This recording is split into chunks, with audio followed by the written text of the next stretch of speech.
What's going on YouTube, man? Friday's around the corner right now, a couple hours away. Hey, that's anything to celebrate. If you didn't know that already, celebrate that. And if you got paid today, then celebrate that. If you get paid tomorrow, then we'll celebrate that too.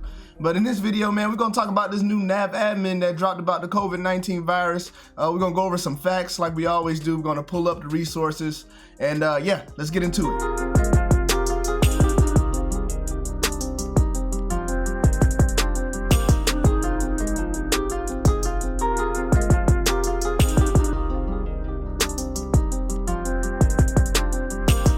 All right, here we go, man. So the nav admin 225/21.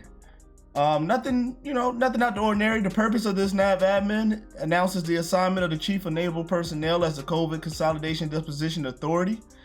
So this was the CCDA they were talking about in the last video I made about COVID-19.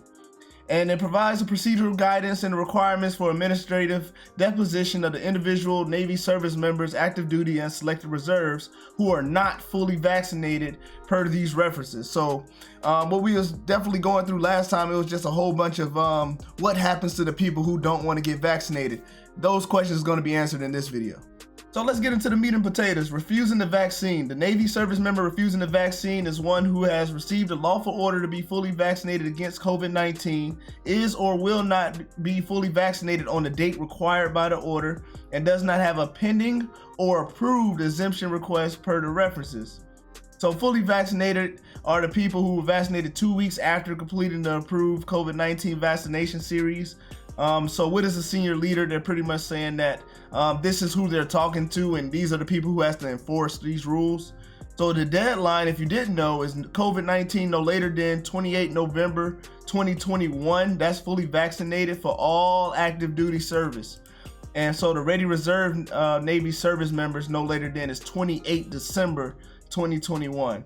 So all of this is not new news. This is the news that's been out the whole time. So if you didn't know, those are the dates. So we was talking about the disposition authority. This is for the people who don't want to get vaccinated, right? So we talked about the CCDA. So the CCDA is the officer who shows the cause authority as an enlisted separation authority for the Navy service members who refuse the COVID-19 vaccine. So this is the person that who's going to be able to kick people out the Navy. It's not going to be your CO, your XO, or your SCL, or your SCA. Senior listed advisor, that's SCA, and senior listed leader, that's your SEL.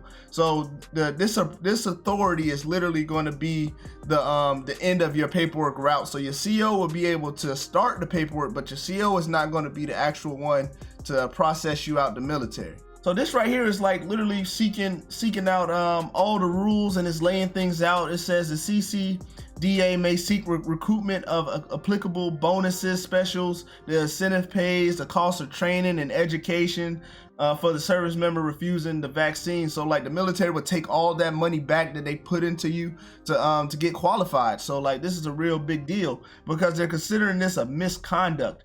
And so other misconduct, the withholding of the disposition authority, does not extend to other misconduct, which may include misconduct relations. So like all of this stuff is its own entity. So if you was already in trouble, you're still going to get that, and you're going to get this. So this COVID vaccine thing is being taken seriously, I think, because it is now FDA approved. Like we talked about this last video, but when it just got approved, it was we got our initial guidance, and now we got even more guidance moving further. So in 7 Bravo, it tells us about the enlisted administrative separation in case of any enlisted service member, including any enlisted senior leader who is refusing the vaccine. That cognizant commander or commanding officer shall initiate the process, commission of a serious offense plus any additional bias known at the time of processing. So like I said, your commanding officer will process this, and so the CCDA is the separation authority unless a higher separation authority is required. The least favorable characteristic of service shall be general.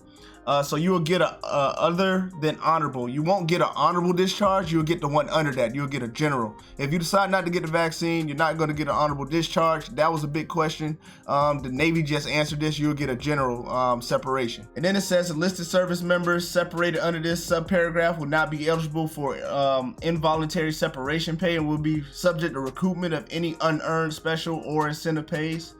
So the officer promotion delay is talking about what the commanding officers identified those who don't want to get vaccinated. Within 30 days of the Navy service member refusing the vaccine, reporting seniors shall issue a fit rep, a special fitness, or eval, depending on if it's a chief. They got chief fitness reports, and they got officer fitness reports, and E6 and below, we got our evals going out. And so it's pretty much going to document everything that we're doing and everything that we're saying we won't do. So yeah, man, this topic is very serious. It's very sensitive to a lot of people. A lot of people don't really know what they want to do. Just to be clear, 98% of the Navy has already gotten vaccinated. So please do not think, it's 100%. Like, there's still people out there that don't want to get this vaccine, and it's up to you to be educated. Here goes the new nav admin. If you don't know where to get it from, go into Google and type in My Navy HR. I'm gonna post that link in the description box below, with the link that you could just click to get to this nav admin. But other than that, hope you guys had a great day, and I'll catch you guys next video. Peace.